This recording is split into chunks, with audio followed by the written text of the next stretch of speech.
کہ وہ تو پوری ہوتی دکھائی نہیں دے رہی. اور دوسری بات جو انہوں نے کہی کہ یہ اصل جو مقابلہ یا لڑائی ہے وہ پی ٹی ایم اور پی ٹی آئی کے درمیان ہے, لیکن اگر دیکھا جائے تو سب سے زیادہ لوز جو ہے وہ پرویز الہی صاحب نے کیا ہے. اتفاق کریں گے آپ؟ دیکھیے میں اس طرف آتا ہوں, لیکن اس سے پہلے فواد چودھری صاحب کی ایک ٹویٹ کا حوالہ دیا جا رہا تھا جس کو یہ فرماتے ہیں کہ صدر کو ریفرنس بھیجا جائے گا گورنر کی ریموول کے حوالے سے. تو یقیناً آئین مقدم ہے, لاکھ سمجھا جائے آئین کو موم کی گڑیا, لیکن آئین کوئی موم کی گڑیا نہیں ہے کہ جو ذرا سی تپش سے پگھل جائے گی. سب سے پہلے یہ بات مد نظر رکھنا ضروری ہے کہ گورنر کو ہٹانے کے لیے صدر مملکت کو وزیر اعظم کی ایڈوائس چاہیے ہوتی ہے. وہ وزیر اعظم کی ایڈوائس کے بغیر گورنر کو ریموو نہیں کر سکتے ہیں. گورنر کا عہدہ ایک سیریمونیل عہدہ ہے, وہ دستخط انڈورس تو کرتے ہیں وزیر اعظم کی طرف سے بھیجی ہوئی ایڈوائس کو, لیکن کسی کو ہٹانے کا اختیار اس وقت صدر مملکت کے پاس نہیں ہے. نمبر 1. نمبر 2 بات جو سلیم بخاری صاحب فرما رہے تھے وہ بڑی ٹھیک بات ہے کہ اصل میں تو it's P T I versus P D M.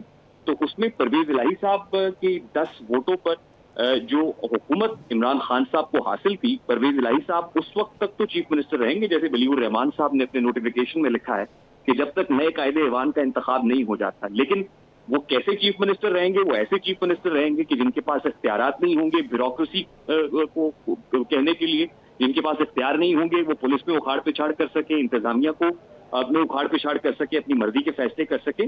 بہرکیف اب ہوگا یہ کہ افیکٹڈ تو اس میں پرویز الہی بھی دکھائی دے رہے ہیں, وہ متاثرہ فریق ہیں, اور اگر وہ متاثرہ فریق ہی عدالت کا دروازہ کھٹکھٹاتا ہے تو جس وقت وہ عدالت میں جائیں گے اور اپنا مدعا رکھیں گے تو اس کے بعد یہ سارا عقدہ کھلے گا. لیکن دکھائی یہ دے رہا ہے کہ اس وقت جو نوٹیفیکیشن ایشو کیا گیا ہے وہ بڑی سوچ بچار کے بعد ایشو کیا گیا ہے, اور ہماری اطلاعات یہ ہیں کہ ریٹ پٹیشن کی صورت میں کیا ہوگا یہ گراؤنڈز بھی گورنر ہاؤس میں تیار کر لیے گئے ہیں کہ اس سے آگے کیا ہوگا.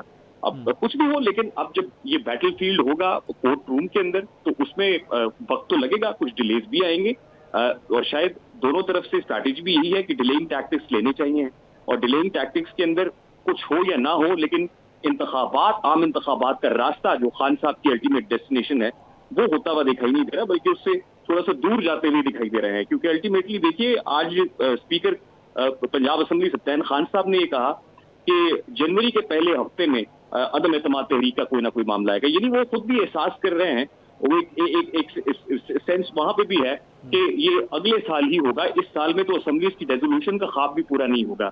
تو میرا خیال ہے کہ اس پر تو دروازہ بند کر دیا مکمل طور پہ پی ڈی ایم نے. یہاں تک تو خاصی حد تک یہ جو پلان تھا ریزولوشن والا وہ فلاپ ہوا ہے. جو آگے بڑھتے جائیں گے, الیکشن ایئر تو ویسے بھی ڈور ناکنگ کر رہا ہے, لیکن مجھے نہیں لگتا ہے کہ بہت قریب ہے یا وہ ڈیسٹینیشن اچیو ہو سکے گی جس کے نتیجے میں کوئی عام انتخابات کی راہ ہموار ہو سکے. ٹھیک ہے. نسیم ظاہر صاحب, بنی گالہ چھوڑ کر عمران خان صاحب زمان پاک میں بیٹھے ہوئے ہیں, اور یہاں ظاہر ہے پنجاب میں گورنمنٹ تھی ان کی اور انہی کے وزیر اعلیٰ تھے پرویز الہی, اور سیکیورٹی بھی ان کو دی گئی تھی یہاں پر فول پروف. اب کیا آپ دیکھتی ہیں کہ جو ڈرایا جاتا تھا عمران خان صاحب کو کہ اگر ختم ہوئی حکومت پنجاب سے پرویز الہی کی تو ان کو خطرات ہوں گے, گرفتاری ہو سکتی ہے, ایسے خدشات ظاہر کیے جاتے رہے ہیں بارہا پی ٹی آئی کے کچھ رہنماؤں کی طرف سے بھی, آپ اگلی منزل ہے عمران خان صاحب کی وہ کیا دیکھتی ہیں؟ نسیم ظاہرہ صاحبہ.